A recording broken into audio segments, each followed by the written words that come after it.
Bonjour à tous, content de vous retrouver. Eh bien, je vous propose aujourd'hui de découvrir une recette de tarte aux pommes, mais traditionnelle, c'est-à-dire la vraie tarte aux pommes qu'on fait au CAP et BEP des cuisiniers et pâtissiers, qui a la particularité d'être faite à la compote maison.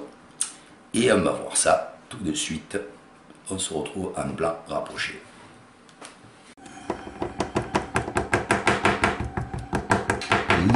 Alors voilà, on aura pris le soin de piquer, de foncer un moule avec une pâte brisée ou sablée qu'on aura piqué. On met notre compote tout simplement au fond du fond de tarte. On étale, réparti à peu près partout. Alors, pour cette compote, il m'a fallu 4 pommes. C'est la quantité nécessaire à peu près pour avoir une tarte aux pommes goûteuse. Alors, la recette de la compote, de la pâte. Là, on a la vidéo du montage. Parce qu'il y en a qui savent déjà tout faire, donc on fait que le montage. La recette de la pâte, donc, de la compote, du nappage, qui viendra ensuite. Vous allez tout avoir à la fin de cette vidéo, sous la forme de petites captures d'écran qui contiennent des liens. Vous aurez juste à cliquer dessus pour retrouver les recettes complètes de tous les ingrédients frais utilisés là. C'est pour éviter de faire des vidéos qui durent 3 heures, ou sur la chaîne, dans la rubrique vidéo, vous avez toutes les vidéos. Mais le plus simple, c'est de regarder la vidéo jusqu'à la fin et d'avoir ces captures d'écran là à la fin. Ça vous permet de vous diriger directement vers les vidéos utiles pour la réalisation de cette recette. Une fois qu'on a réparti notre compote correctement, on va laver, éplucher et émincer 3 pommes, la valeur de 3 pommes. Alors ici, pour ma compote, je vous ai dit que j'ai 4 pommes. Ça fait en poids entre 750 et 850 grammes à peu près, hein, selon la grosseur des pommes. Voilà.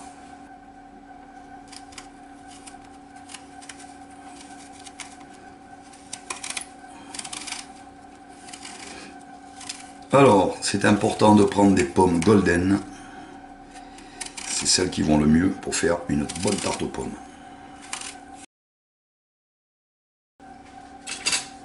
Coupe ensuite en deux.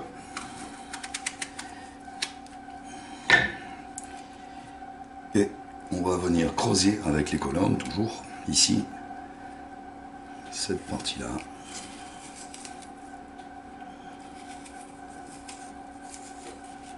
Celle-là. Et le cœur de la pomme.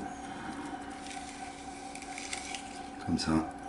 Il ne doit plus rester de partie dure. On enlève donc ça aussi.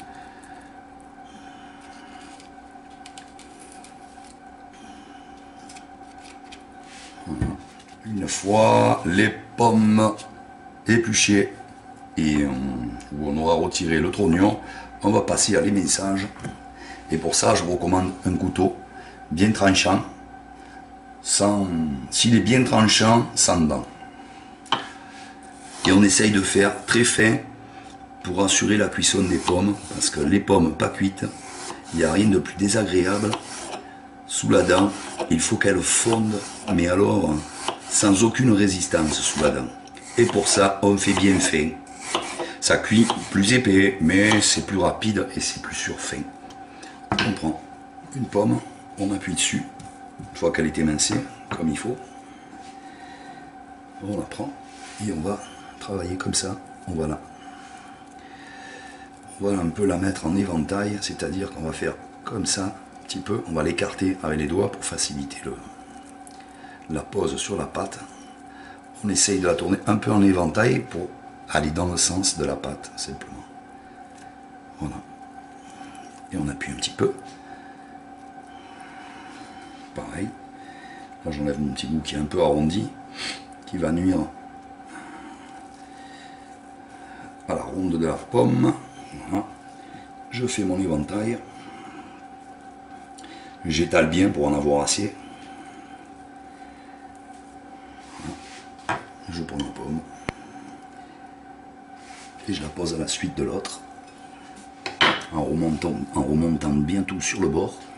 Voilà, comme ça. Et j'appuie encore un peu pour éventailler mon éventail.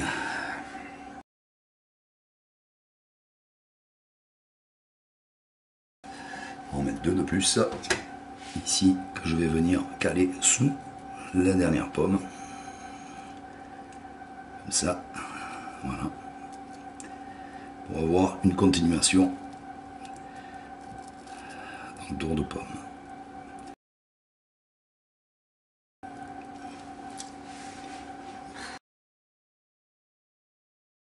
Ensuite, ce qui va être vachement important, c'est la technique pour la cuisson.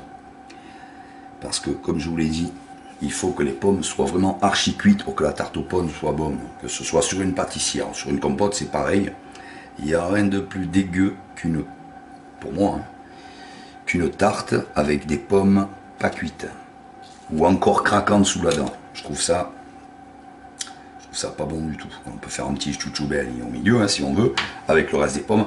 Donc pour avoir les pommes cuites à cœur, avec une coloration qui soit correcte aussi, si on démarre, on va démarrer d'abord pendant 5 bonnes minutes dans un four à 180-200. Ça c'est dans le but de juste saisir les bords de la pâte pour pas qu'ils retombent.